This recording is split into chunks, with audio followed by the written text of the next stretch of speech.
What's up guys, it's me Chris with another restock video for Airsoft GI. Today we have this Smith & Herstall P90 tactical, which means it has a rail up here. Doesn't have a bed down in there, as some do. That, and we also have this ACM 6mm 500 shotgun, pretty heavy duty, got a nice little weight to it.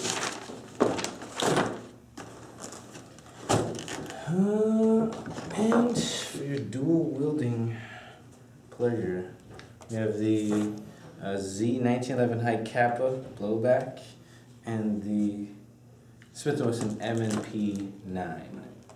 You can find all these